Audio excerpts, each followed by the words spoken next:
Gwegu. Hello everybody, my name is Kanerahtenháwi. I am a Mohawk First Nations artist, art therapist, art educator, so I know a little bit about art, just a little bit. So I'm going to take and borrow from these different places to bring you an activity that hopefully is as interesting, is something new, something exploratory. What I love about art is that it doesn't have to look perfect. It doesn't have to look like the most amazing thing in the world. For me, art is about you. It's about finding the colors that you like. It's about creating the images or playing with your imagination.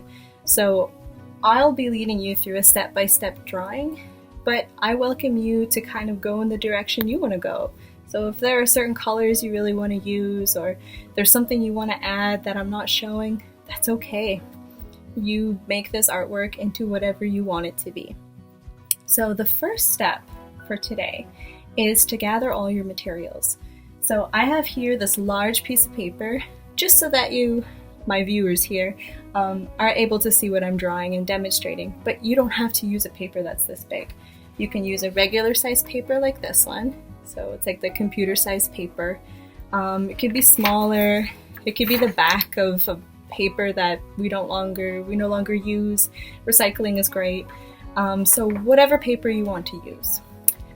You can use a pencil, an eraser, colored pencils, markers, crayons, whatever sort of coloring material you might have at home. And I want you to go look in your kitchen, in your living room, in your room, for something that is a circle. Because we're going to start off with a circle. So I have a cap from a to-go container at one point that I took out of the recycling. And I chose this because it fits my paper. But if you have a smaller paper like this one, then I suggest finding something that's a bit smaller. So to find a circle that fits your paper that you'll be working on. So I have my circle right here. And what we're going to do is we're going to trace it. So I'm using a Sharpie so that you can see what I'm drawing, but know that I will not be able to erase it. So if I make a mistake, then this is a good learning about what it means to go with the flow. So we'll go with the flow together. So we trace it just like that.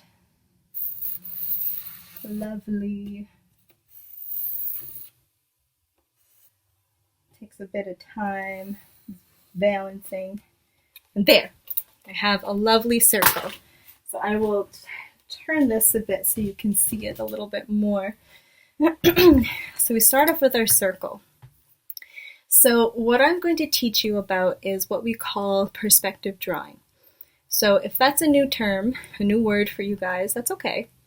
So perspective is about what you see in front of you. What do you see up close? What do you see far? So when we're making a drawing, we look at different layers in the drawing. So we have 3 different layers in a drawing. We have our foreground, our middle ground, and our background. So our foreground is what we see right in front of us. So if you take a look at where you are right now, what's right in front of you? Me, I have my laptop that's right in front of me. This is super close, so this is right in front of you. I also have some pencils right in front of me. It's right where I can touch it. So the foreground is what you can touch, what's right in front of you.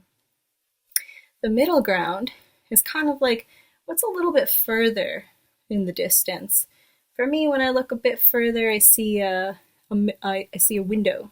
It's a little bit further for me. And then what's in the background is way, way far away. What do I see out the window? There's mountains maybe, there's trees, whatever you might see. So in our drawing today, I'll go through what all of these words mean and what they might look like. Because sometimes people do a lot of talking and it's a little bit confusing. So I prefer to show you. So I'll throw these words at you, kind of floats around in your head, and then I'm going to put it on the paper. So what we're going to do inside the circle is to build a landscape. For me, I find this one of the most relaxing images to make. I find it's easier to make when you're learning how to draw for the first time. And I think as First Nations people, it's part of who we are. Even if we don't quite understand what that means yet, or maybe we do really, really well, and that's okay, is that connection to the land. And I think about that because it's springtime and the snow is starting to melt and things might start to bud soon. So I think about that idea of growing, that things, in our circle of nature there in our seasons, that things start to go to rest in the wintertime, and it's cold, it's quiet, sometimes it's lonely, and then spring comes along. And we take all of those things that we thought about or we reflected on, and we take it with us into the springtime as things start to awaken. And in my culture, we have different ceremonies that help to awaken the different parts of nature, like the maple trees and the trees, and then we'll greet the berries and the strawberries. So I like to think of it that way, that we're entering a time in nature where things are starting to awaken. And so I want to take a moment to honor that in our drawing today. So when I think of the foreground, I'm going to think about, in my image, what's the first thing that I see. So if I imagine that this was a window, this really cool circular window, what's the very first thing that I see that I could almost reach out and touch? And I think for me, I am going to make some water. I feel like that's the first thing I'm going to see. So kind of towards the bottom of my circle is where I'm going to start. So I will have maybe some waves. So I'll just do nice little lumps. If you felt like getting a little courageous and you want to try some other shapes, that's okay. I encourage that. We can have really big waves, choppy waves. Who knows what kind of waves you might have. So I'll do some waves. So these are kind of like, I'm imagining them like triangles. So it goes up and you curve. Some more water.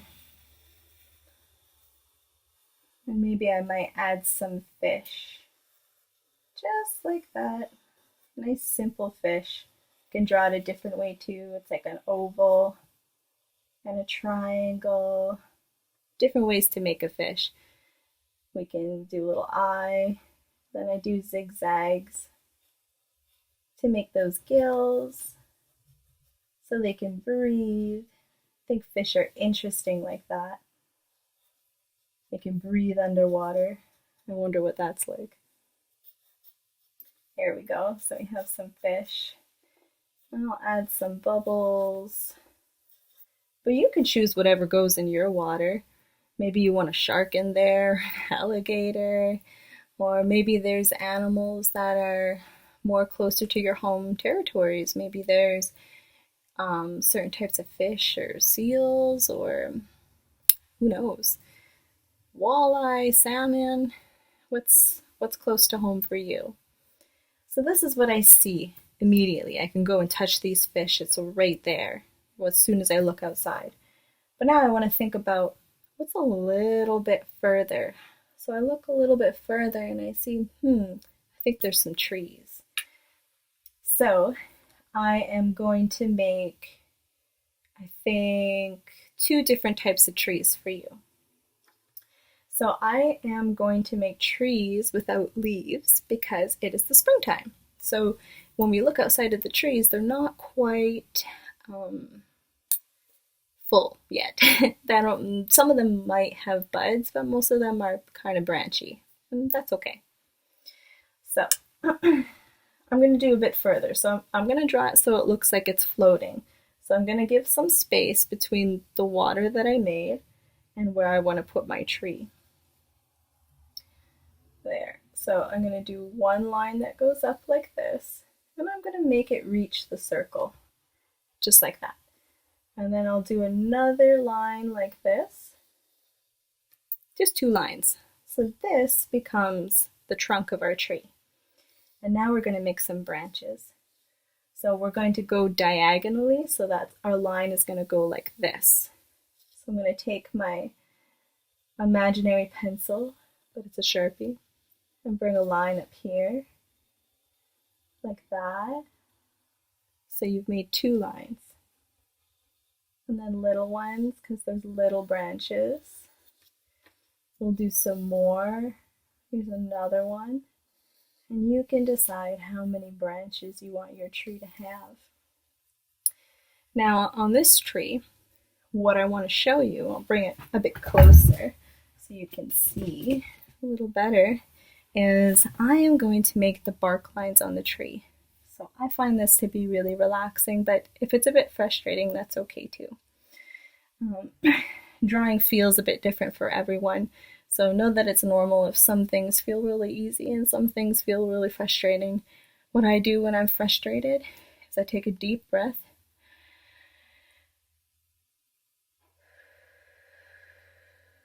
So I hold my breath for 3 seconds and then I breathe out for 3 seconds. If you have bubbles nearby, sometimes blowing bubbles helps a lot when you feel really stressed or you feel really worried about something. So to remember to breathe or to stretch.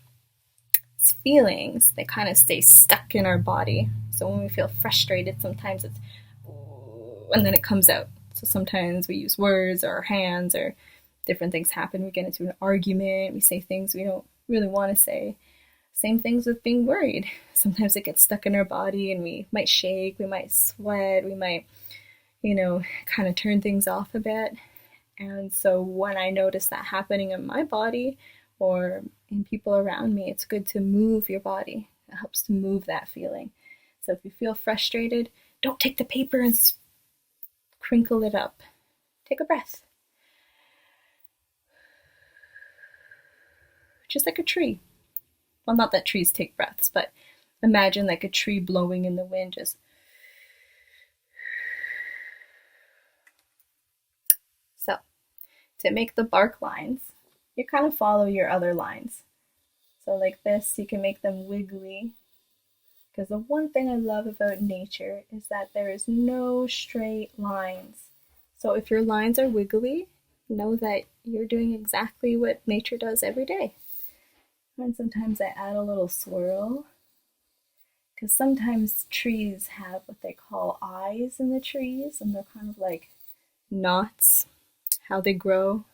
I'm not sure how it happens, but they get knots in their trees, and sometimes there's holes and little animals can live in there, so you can even make a little hole if you want to. Maybe there's a little critter that lives in there. Don't forget about your branches. They need some lines too. There, just like that. So on this side, I'll add another tree. So remember, it's a line that goes all the way to the top, a line that goes all the way to the top, branches that go sideways, like that, and sideways like that, different branches. Maybe there's big ones, little ones. And then to make our bark lines, squiggly, squiggly, squiggly, squiggles. So many squiggles. There you go. And I think another tree that I like to put is the pine trees or the evergreen trees. And what I like about those trees is that they stay green all year round. So even though these trees, maybe these are oak trees. I see one outside my window, so I'm thinking about it. They lose their leaves. But evergreens get their name from being forever green. So to make that, it's kind of like making a Christmas tree. Well, it is a Christmas tree for many people. I do kind of like a squiggle.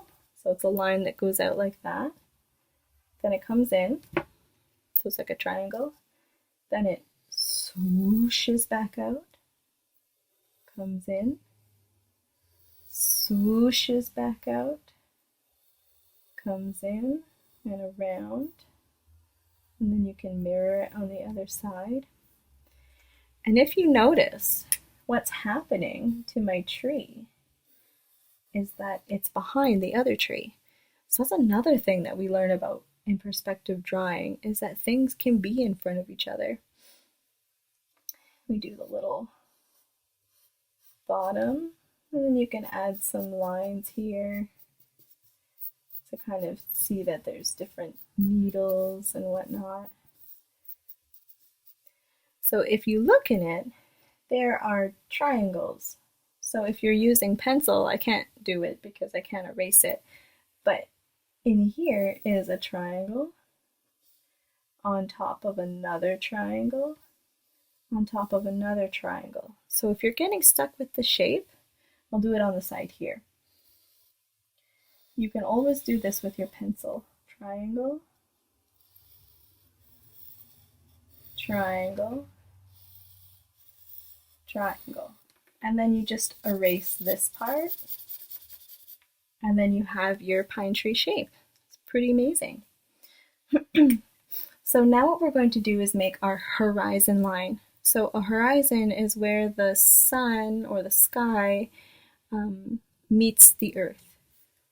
So they call it a horizon line because it kind of looks just like a line in nature. So mine's going to be here, just like that.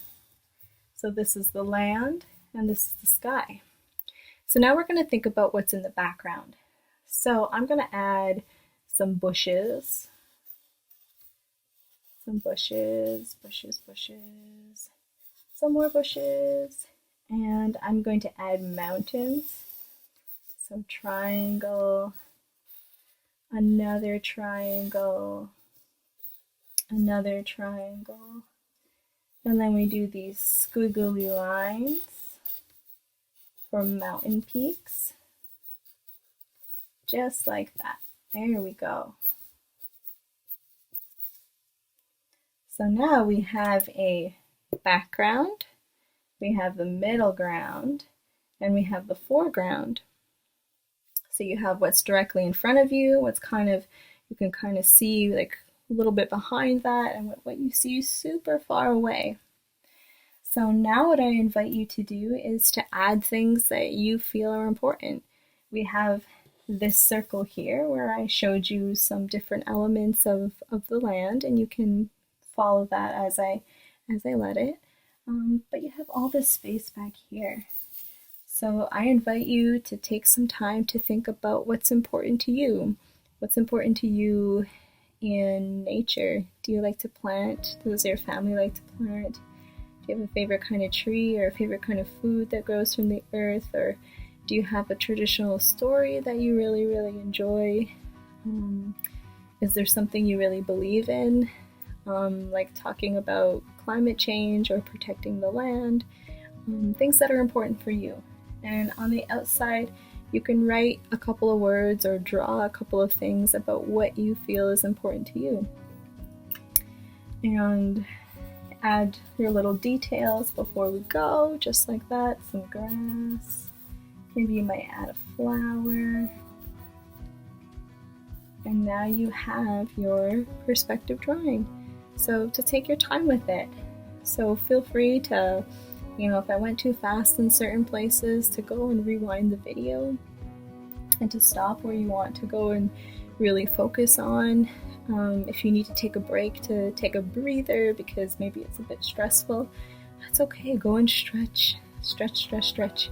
What I love is to imagine myself as a tree and to do a stretch. So to stretch your arms up like your branches super high in the sky, and have your branches, feel all your branches out, touch your toes like you're trying to feel your roots of the tree, take your breaths like the wind blowing through your leaves, and just relax your body, and then you can come back to it.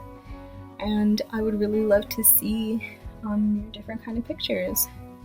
And so I want to thank you for spending the last little while with me and following my video here. I have all these pencil crayons, so what I'm going to do is I'm going to color this, and I'd love to see what you create. So we'll go thank you for spending today with me. Wanigawahi.